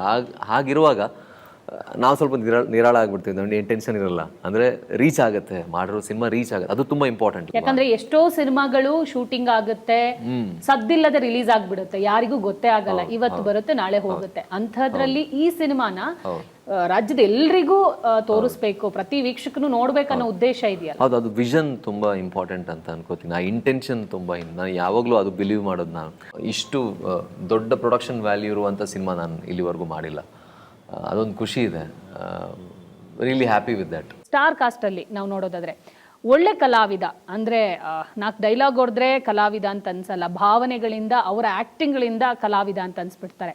ಅಂಥವ್ರನ್ನೇ ಆಯ್ಕೆ ಮಾಡ್ಕೊಂಡಿದ್ದೀರಲ್ಲ ಡೈರೆಕ್ಟ್ರು, ಎಲ್ಲ ಡೈರೆಕ್ಟರ್ ಇನ್ಸ್ಟ್ರಕ್ಷನ್ ಅಲ್ಲ, ಅವ್ರಿಗೆ ಒಂದು ಟೇಸ್ಟ್ ಇದೆ. ನಿಮಗೆ ನೋಡೋಕೆ ಹಂಗೆ ಕಾಣಿಸ್ತಾರೆ, ನನಗಿಂತ ಟೇಸ್ಟ್ ಇದೆ, ನಾನು ಇದು ಕೊಡ್ತೀನಿ, ಇಲ್ಲ ನಂಗೆ ಇದು ಬೇಡ, ಜಾಸ್ತಿ ಇದು ಕೊಟ್ಟರು ಬೇಡ, ಅವ್ರಿಗೆ ಕರೆಕ್ಟಾಗಿರೋದು ಅವ್ರದ್ದೇ ಬೇಕು. ಈ ಇಬ್ರದ್ದು ಚರ್ಚೆ ಜೋರಾಗಿ ನಡೆಯುತ್ತಾ? ಓಹೋ ಅಂತ ಸಿನಿಮಾ ಮಾಡಬೇಕು ಅಂತ ಕೈ ಹಾಕಿದ್ದೆಲ್ಲ, ಅಟ್ಲೀಸ್ಟ್ ನಾನು ಅದರಲ್ಲಿ ಕಲಿಬೇಕು. ಹೋಗುತ್ತಾ ಹೋಗಲಿ, ಬರುತ್ತಾ ಬರಲಿ. ನಿಜ ಹೇಳ್ತೀನಿ ನಾನು. ಅಂದರೆ ಕಲಿಯೋದು ಹೆಂಗೆ, ನೀವು ಆಚೆಗೆ ಬರಲೇ ಇಲ್ಲ ಅಂದರೆ ಕಲಿಯೋದು ಹೆಂಗೆ ಅಂತ ಶುರು ಮಾಡಿದ್ದು. ಬಟ್ ಅದ್ರ ಜವಾಬ್ದಾರಿ ನಾವು ಆಮೇಲೆ ನಾನು ಹಂಗಂತ ಏನೋ ನೀವು ತೊಗೊಂಡೋಗಲ್ದು ಏನೋ ಎಸಿತಾ ಇದ್ರೆ ನಂಗೆ ಗೊತ್ತಿಲ್ಲದಷ್ಟು ದುಡ್ಡಿಯಲ್ಲ. ನಿಮಗೆ ಒಂದು ಇತ್ತು ಕೊಟ್ಟರೆ ನೀವು ಈ ಕ್ಯಾಮ್ರಾ ಯಾಕೆ ಕೇಳ್ತಾವ್ರೆ ಅಂತ ತಿಳ್ಕೊಳ್ಳೋಷ್ಟು ಕೆಪಾಸಿಟಿ ನಾನು ಕಲ್ತಿದ್ದೀನಿ 25 ವರ್ಷ. ಅವರು LKG ಮಾಡಿ ಡಿಗ್ರಿಗೆ ಬಂದವರು, ಸುಮ್ಮನೆ ಬಂದಿರೋದಲ್ಲ ಇದು. ನಾನು ಮನೇಲಿ ನೋಡ್ಕೊಬಂದಿದ್ದೀನಿ. ಇದೆಲ್ಲ ನಮಗೆ ವಾತಾವರಣ ಕಲಿಸಿರೋದು. ನಿಮಗೆ ಸಾಕಷ್ಟು ಹೀರೋಯಿನ್ಗಳಿದ್ರು, ಬಟ್ ನಿಮ್ಮನ್ನ ಯಾಕೆ ಆಯ್ಕೆ ಮಾಡಿಕೊಂಡು ಡೈರೆಕ್ಟ್ರು? ನಿಮ್ದು ಆಡಿಷನ್ಸ್ ಹೆಂಗಾಯ್ತು? ಆಡಿಷನ್ ಮಾಡಿಲ್ಲ, ಆಡಿಷನ್ ಮಾಡದೆ ಸೆಲೆಕ್ಟ್ ಮಾಡಿದ್ದ. ಲುಕ್ ಟೆಸ್ಟ್ ಮಾಡಿದ್ರು, ಇವ್ರ ಜೊತೆ ಕಾಂಬಿನೇಷನ್ ಲುಕ್ ಟೆಸ್ಟ್ ಮಾಡಿದ್ರು ಒಂದ್ಸಲ ಅಷ್ಟೇ. Almost 1000+ profiles ನೋಡಿದಾರಂತೆ. ಬಟ್ ಅವರು ಕತೆ ಬರೆಯುವಾಗ ಕ್ಯಾರೆಕ್ಟರ್ ಹಿಂಗಿರಬೇಕು ಅಂತ ಒಂದು ಇಮ್ಯಾಜಿನೇಷನ್ ಇರ್ತಾರಲ್ಲ, ನಾನು ಒಂದು 50 ಫೋಟೋ ಕಳಿಸ್ದೆ. ಅಂದರೆ ಅಷ್ಟು ಜನದಲ್ಲೂ ನನ್ನ ಥರ ಅಥವಾ ನಾನು ಆ ಕ್ಯಾರೆಕ್ಟರ್ನ ಜಸ್ಟಿಸ್ ಮಾಡಿದ ಥರ ಅವ್ರು ಮಾಡಲ್ಲ ಅಂತಲ್ಲ, ಮೇ ಬಿ ಅದು ನಾನೇ ಮಾಡಬೇಕು ಅಂತ ಇತ್ತು, ಅದಕ್ಕೆ ಆ ಅವಕಾಶ ನನಗೆ ಸಿಕ್ಕಿದೆ ಅಷ್ಟೇ. ಟೀಸರ್ ನೋಡ್ತಿದ್ದಾಗ ಒಂದಿಷ್ಟು ಮಾಸ್ಕ್ ಎಲಿಮೆಂಟ್ಸ್ ಇದೆ ಅಂತ ಗೊತ್ತಾಗುತ್ತೆ. ಸೊ ಫೈಟ್ ಬಗ್ಗೆ ಮಾತಾಡೋದಾದ್ರೆ ಡೂಪಲ್ಸಿನ ಅಥವಾ ನ್ಯಾಚುರಲ್ ಫೈಟಾ, ಹೆಂಗೆ ಏನು? ಅಲ್ಲ, ನನಗೆ ಆ್ಯಕ್ಷನ್ ತುಂಬ ಇಷ್ಟ, ಅದಕ್ಕೆ ಅದನ್ನು ಎಕ್ಸ್ಪ್ಲೋರ್ ಮಾಡೋಕ್ಕೆ ಈ ಸಿನಿಮಾದಲ್ಲಿ ನನಗೆ ಅವಕಾಶ ಸಿಕ್ಕಿದೆ. ಒಂದಂತೂ ಹೇಳ್ತೀವಿ, ಹೊಸ ಫೈಟ್ ಮಾಸ್ಟರ್ ಕೊಟ್ಟಿದ್ದೀವಿ ನಮ್ಮ ಸಿನಿಮಾಯಿಂದ, ಕಾರ್ಡ್ ಮಾಡಿಸ್ಕೊಟ್ಟು. ಹೌದು, ನಾವೇ ಕಾರ್ಡ್ ಮಾಡಿಸ್ಕೊಟ್ಟಿದ್ದು. ಸಾಗರ್ ಅಂತ ಅವ್ರ ಹೆಸರು. ಅವ್ರಿಗೆ ಸುಮಾರು ಪಿಕ್ಚರ್ ಬುಕ್ ಆಗಿದೆ. ಅವ್ರು ನನ್ನ ನೋಡಿಲ್ಲ, ನಾನು ಅವ್ರು ನೋಡಿಲ್ಲ. ತೆರೆ ಮೇಲೆ ಹೀರೋ ಕಾಣ್ತೀರಾ, ಹೀರೋಯಿನ್ ಕಾಣ್ತೀರಾ, ವಿಲನ್ಸ್ಗಳು, ಪಾತ್ರಧಾರಿಗಳು ಎಲ್ಲ ಕಾಣ್ತಾರೆ. ಆದರೆ ಹಿಂದೆ ಕೆಲಸ ಮಾಡೋರ ಎಫರ್ಟ್ ಸಾಕಷ್ಟು ಇರುತ್ತೆ. DOP ಆಗಿರ್ಬೋದು, ಆಮೇಲೆ ಫೈಟ್ ಮಾಸ್ಟರ್ ಆಗಿರ್ಬೋದು, ಎಡಿಟರ್ಸ್ಗಳಾಗಿರ್ಬೋದು. ಸೊ ಅವರ ಕೆಲಸ ಹೆಂಗಿತ್ತು? ಯಾಕಂದರೆ ಆ ಕೆಲಸದಿಂದಲೇ ತೆರೆ ಮೇಲೆ ಅಷ್ಟು ಅದ್ಧೂರಿಯಾಗಿ ಸಿನಿಮಾಗಳು ಕಾಣೋದು. ಅವ್ರ ಬಗ್ಗೆ ಹೇಳೋದಾದರೆ ತುಂಬ ಅಂದರೆ ಸ್ಟಾರ್ಟಿಂಗ್ ವಿತ್ ಕಾರ್ತಿಕ್ ಸರ್ ಅವರು, ನಾನು ಶೂಟ್ಗೆ ಹೋದ ಮೊದಲನೇ ದಿನವೇ ಅವರು ಇಟ್ಟಿರುವಂಥ ಫ್ರೇಮ್ ನೋಡಿ ನನಗೆ ವಾವ್ ಅಂತ ಅನಿಸ್ತು. ಅಂದರೆ ಅದು ಆ ಒಂದು ಫಿನೆಸ್ ಅಂತಾರಲ್ಲ, ಕೆಲವ್ರು ಮಾತ್ರ ಆ ಫಿನೆಸ್ ಇಟ್ಕೋತಾರೆ. ಫ್ರೇಮ್ ಇಟ್ಟಾಗ ಎಲ್ಲ ಫ್ರೇಮು ಚೆನ್ನಾಗಿ ಕಾಣಿಸ್ತಾ ಇತ್ತು. ಅಂದರೆ ಆ ಒಂದು ಕ್ರಾಫ್ಟ್ಮನ್ಶಿಪ್ ಅವರಲ್ಲಿ ಇತ್ತು ಅಂತ ಅನ್ಕೋತೀನಿ ನಾನು. ಟೀಸರ್ ನೋಡಿದಾಗ ಅದರಲ್ಲಿ ಆ ಒಂದು ಕ್ವಾಲಿಟಿ ಬಂದಿದೆ ಅಂತ ಹೇಳಿದ್ರೆ definitely the credit goes to Karthik and ಅವರ ತಂಡ. ಆ್ಯಂಡ್ ಮ್ಯೂಸಿಕ್ ವಶಿಷ್ಠ ಅವರು ತುಂಬ ಚೆನ್ನಾಗಿ ಕೊಟ್ಟಿದ್ದು. ಮುಂಗಾರು ಮಳೆ ಎಂಬ ಹಾಡು ಕೇಳಿದಾಗಲೇ ಗೊತ್ತಾಗುತ್ತೆ. ಅಭಿನಂದನ್ ಬ್ಯಾಕ್ಗ್ರೌಂಡ್ ಸ್ಕೋರ್, ಅವರು ಕೂಡ ತುಂಬ ಪ್ಯಾಷನೆಟ್ ಆಗಿ, ಅಂದರೆ ಅವ್ರು ಮೀಟ್ ಮಾಡಿದಾಗೆಲ್ಲ ನಾನು ಹಿಂಗೆ ಮಾಡಿದ್ದೀನಿ ಒಂದು ಲಿಸ್ಟೇ ಕೊಡ್ತಾಯಿದ್ರು ನನಗೆ. ಖುಷಿ ಆಗುತ್ತೆ, ಅಂದರೆ ಆ ಒಂದು ಪ್ಯಾಷನ್ ಅವರಲ್ಲಿ ನೋಡಿದಾಗ. ಆ್ಯಂಡ್ ಎಡಿಟರ್ ಸರ್, ನಾನು ಅವ್ರ ಜಾಸ್ತಿ ಮಾತಾಡಿಲ್ಲ, ಅವರು ಜಾಸ್ತಿ ಅಬ್ರಾಡಲ್ಲೇ ಇದ್ದಿದ್ದರಿಂದ. ಬಟ್ ಅವರು ಅಷ್ಟೇ. ರಘು ನಿಡುವಲ್ಲಿ ಸರ್ ಇದರ ಡೈಲಾಗ್ ಬರೆದಿರುವಂಥದ್ದು ಅವರು. ಅಂದರೆ ಅವ್ರ ಭಾಷೆ ಅದು, ಅವರು ಸ್ಪೆಷಲಿ ಮಂಡ್ಯ ಭಾಷೆ ಅಲ್ಲಿ ಸಿನಿಮಾ ಇರೋದ್ರಿಂದ ಅವರು ಅದೇ ಶೈಲಿ ಭಾಷೆ ಮಾತಾಡೋರು. ಅವರು ಅಂದರೆ ತುಂಬ ಇಷ್ಟಪಟ್ಟು ಮಾಡಿದ್ರು. ಅಂದರೆ ತುಂಬ ಪರ್ಸ್ನಲ್ ಆಗಿ ಕೇರ್ ತಗೊಂಡು ಪ್ರತಿ ಡೈಲಾಗನ್ನು ಬರೆದಿದ್ರು. ಅದೆಲ್ಲ ಟೆಕ್ನಿಕಲಿ ವೆರಿ ಸೌಂಡ್ ಫಿಲ್ಮ್ ಇದು. ನೆಗೆಟಿವ್ ಕಮೆಂಟ್ಸ್ಗಳನ್ನು ಕೇಳಿದಾಗ ಯಾವ ಥರ ತಗೋತೀರಾ? ಪಾಸಿಟಿವ್ ಕಮೆಂಟ್ಸ್ಗಳು ಬಂದಾಗ ನೀವು ಯಾವ ಥರದನ್ನು ಸ್ವೀಕರಿಸ್ತೀರಾ ಅಂತ? ನೆಗೆಟಿವ್ ಅನ್ನೋದು ನನಗೆ ಗೊತ್ತೇ ಇಲ್ಲ. ಅವ್ರು ಎಷ್ಟಾರ ಬರ್ಕೊಳ್ಳಿ, ನಾನು ಹಂಗಲ್ವಲ್ಲ. ಅವ್ರು ಯಾರಿಗೆ ಬರೀತಾರೆ? ಹಂಗಾರೆ ಬರ್ಕೊಂಡಿದ್ದು ನಂದಲ್ವಲ್ಲ, ಓದ್ತೀನಿ. ಅಂದರೆ ನಾನು ಏನೋ ತೆಗೆದಾಗ, ಈಗ ನಮ್ಮ ಅಪ್ಪು ಅಭಿಮಾನಿಗಳು ಕಳಿಸ್ತಾವ್ರೆ, ದರ್ಶನ್ ಅಭಿಮಾನಿಗಳ ಸಂಘ ಅಂತ ಇರುತ್ತೆ, ಎಲ್ಲರೂ ಬರ್ತೀವಮ್ಮ, ನಾವು ಸಿನಿಮಾ ನೋಡ್ತೀವಿ, ನಿಮ್ಗೆ ಒಳ್ಳೇದಾಗಲಿ, ನಿಮ್ಮ ಥರದವ್ರು ಬರಬೇಕು ಅಂತ ಹೇಳ್ತಾರೆ. ಅದನ್ನು ನೋಡುವಾಗ ಇದನ್ನು ನೋಡ್ತೀನಿ. ನನಗೆ ಅದು ಖುಷಿ ಕೊಡುತ್ತೆ. ಇದನ್ನು ನಾನು ಕೇಳಿಸ್ಕೊಳ್ಳೋದೇ ಇಲ್ಲ. ಏನು ಮಾಡೋಕ್ಕಾಗುತ್ತೆ? ಈಗ ತರಕಾರಿ ತರಕ್ಕೆ ಮಾರ್ಕೆಟ್ಗೆ ಹೋಗ್ತೀರಾ, ನೀವು ಒಳ್ಳೇದು ಮಾತ್ರ ತರಬೇಕು, ಕಸಾಯ ಕಿತ್ಕೊಬತ್ತೀರಾ? ಅದು ನಿಮಗೆ ಆಗಬೇಕು. ಕಸ ಇಲ್ಲ ಅಂದರೆ ನಿನ್ನೆದು ಇವತ್ತು ಕಸ ಆಗಲೇಬೇಕಲ್ಲ. ಹಂಗಂದ್ಬಿಟ್ಟು ಕಸ ಆಗಬಾರ್ದು ಅನ್ನೋದು ನಮ್ಮ ತಪ್ಪ, ಅದ್ರ ತಪ್ಪ? ಕಸದ ತಪ್ಪ ನಮ್ಮ ತಪ್ಪ ರೀ. ಕಸ ತೊಗೋಬೇಡ, ನೀವು ಒಳ್ಳೆ ತೊಗೊಳ್ಳಿ. ಸಿನಿಮಾ ರಿಲೀಸ್ ಆಗ್ತಿದೆ, ಒಂದಿಷ್ಟು ಎಕ್ಸೈಟ್ಮೆಂಟ್ ಇರುತ್ತೆ, ಒಂದಿಷ್ಟು ಭಯ ಕಾಡುತ್ತೆ. ಸೊ ನಿಮ್ಮ ಪ್ರಕಾರ ಸಿನಿಮಾನ ಜನ ಯಾಕೆ ನೋಡಬೇಕು ಅನ್ನೋದು? ಎಲ್ಲರೂ ತುಂಬ ಚೆನ್ನಾಗಿ ತುಂಬ ಇಷ್ಟಪಟ್ಟು ಮಾಡಿರುವಂಥ ಸಿನಿಮಾ. ಕಷ್ಟ ಇದ್ರೂ ಕೂಡ ಭಾಳ ಇಷ್ಟಪಟ್ಟು ಮಾಡಿರುವಂಥ ಸಿನಿಮಾ.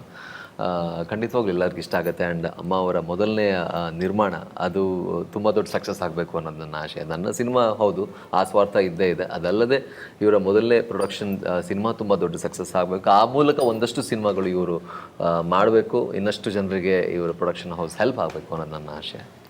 ಅಂದರೆ ನಂದು ಫಸ್ಟ್ ಸಿನಿಮಾ ಆಗಿರೋದ್ರಿಂದ ಅದೊಂದು ಭಯನೂ ಇದೆ, ಜನ ನನ್ನನ್ನು ಅಕ್ಸೆಪ್ಟ್ ಮಾಡ್ತಾರಾ ಸಿನಿಮಾಗೆ ಏನು ಅನ್ನೊಂದು ಕ್ಯೂರಿಯಾಸಿಟಿನೂ ಇದೆ. ಅದಕ್ಕೆ ಕಾಯ್ತಾ ಇದ್ದೀನಿ. August 1 ಎಲ್ಲ ಸಿನಿಮಾಗೆ ಥಿಯೇಟ್ರಿಗೆ ಬಂದು ಸಿನಿಮಾ ನೋಡಿ ಅಂತ ಕೇಳ್ಕೊತೀನಿ. ಓಕೆ. ನಮ್ಮ ನಿರ್ದೇಶಕರಾದ ರಾಜು ಅವರು ತುಂಬ ಅದ್ಭುತವಾಗಿ ಒಂದು ಕತೆ ಬರೆದಿದ್ದಾರೆ. ಆ ಕಥೆಗೆ ಕಾರ್ತಿಕ್ ಅವರಾಗಲಿ, ಬರಹಗಾರ ರಘು ನಿಡುವಳ್ಳಿಯವರಾಗಲಿ, ಅಥವಾ ಅವರ ಇಡೀ ತಂಡ ಅವ್ರ ಜೊತೆಗೆ ಅದ್ಭುತವಾಗಿ ಕೆಲಸ ಮಾಡಿದೆ. ಈ ಥರದ್ದೊಂದು ಕಥೆನ ಮಾಡೋದಕ್ಕೆ ಈ ಥರದ್ದೊಂದು ಪ್ರೊಡಕ್ಷನ್ ಹಿಂದೆ ನಿಂತಿದೆ. ಪೃಥ್ವಿಯವ್ರು ಹೇಳಿದಾಗೆ ಅಮ್ಮ ಅವ್ರ ಮೊದಲೇ ಪ್ರೊಡಕ್ಷನ್ನು.